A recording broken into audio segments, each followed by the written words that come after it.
Welcome back and thank you for joining the Serving My Master podcast.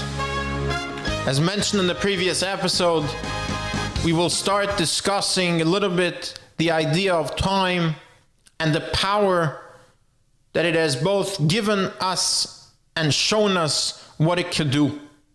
The first Rashi in the Torah mentions that maybe HaChodesh Hazeh Lochem should have been the first mitzvah in the Torah, showing us the importance of understanding what time really means.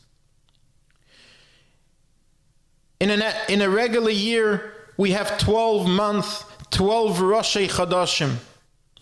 A day of Rosh Chodesh, the first day of the month, an incredible day. Chazal tell us, just like there were 3 Avos, there are 3 Yom Toyvim, Sukkot, Pesach, and Shavuos.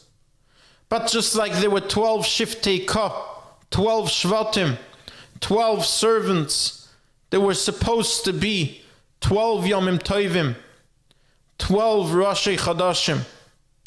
And indeed we see that in the tefillahs that we say on Rosh Chodesh, there are incredible tefillahs that actually sound more like a Yom Tov.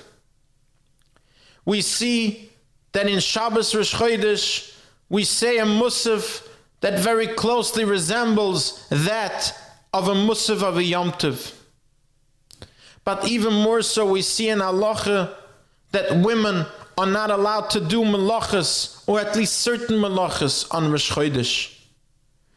And even more so, the Halacha brings that the minig, any minig that people have in this aspect, we should always go lechumrah, something that we don't usually see in the Rabbanons and especially in Minhagim.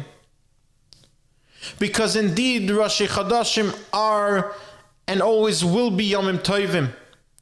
Rosh Chodesh is the day that the Master of the world has given us the opportunity to understand that his servants can determine when Rosh Chodesh is, can determine when the month starts, and with that, everything that comes in it.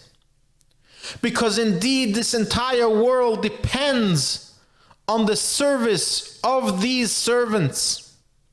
The world doesn't spin on its own. The world only turns if the servants within it do what they need to do and accomplish what they need to accomplish. If the Beis Din decided that today is Rosh Chodesh, then today is a new month. And if not, then the month did not start. Now we still have to understand why indeed women have an Issa Melacha, are not allowed to do certain Melachas on Rosh Chodesh, and men do.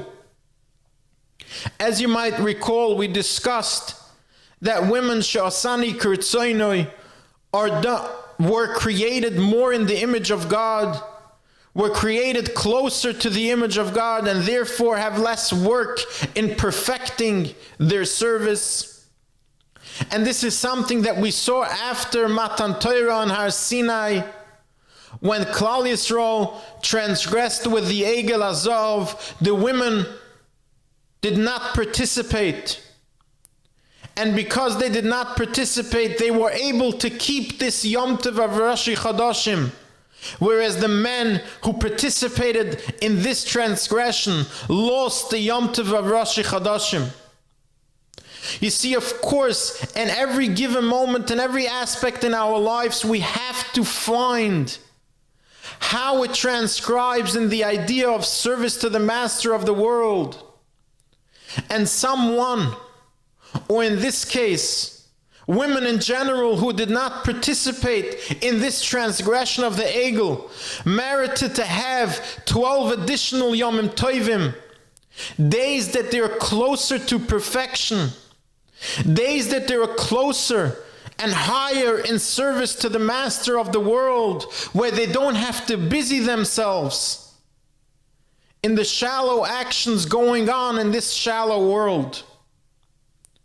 Rosh Chodesh is the day that we remind ourselves on a monthly basis that time itself stops for the servants of the Master of the world. That time itself doesn't exist unless the servants do as described to them in the Torah, how to make sure that another month starts, that another year starts. Nothing happens without the Master's servants doing their service. And this, of course, starts a chain reaction of everything that happens in that month, in that year, whether it's Yom Toyvim and everything that comes in between. Everything depends on the service of these servants.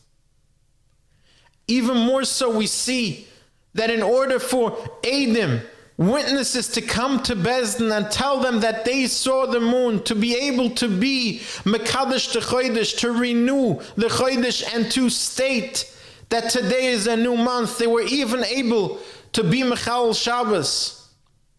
Because indeed, this is something that showed Klal Yisrael. Everything depends on your actions. The world spins on your actions. And if you come and you bear witness before Bezdin to tell them that a new month is starting, so that Bezdin can then go and say that it's a new month, you are making the world turn on its heels, and therefore you can even be Mechal Shabbos to do that. The day of Rosh Chodesh is a day that reminds us that our service is so important that nothing can stand in its way. And everything bends to the will of the Master of the world. This, of course, starts the discussion of understanding of what time means, of what our actions mean, of what our service really means. And with that, starting to understand that within these months of the year, the Master of the world has given us special days, and each one of those days need to show us a particular perspective on how we need to perceive our service, of how we need to understand our obligations in this world. Of course, the first one that we all know, the day of Shabbos, given to us once a week, understanding exactly what this day teaches us on a weekly basis, where it's supposed to take us in understanding our service in this world. And then, of course, we have the days of Yom Toyvim, both those given to us in the Torah itself and those added by Chazal. You see, every opportunity that we have in the year, every addition that we have to our regular schedule is here to give us another perspective of service, and of course, more opportunities to perfect our service to the Master of the world. In the coming episodes, we will try to open up a little bit what these days show us, and how they can take us not only through those days themselves, but how these perspectives can take us through every day in the year and every day in our lives. Thank you for joining me today. I look forward to continuing this discussion with you in the coming episodes. Thank you and have a wonderful day.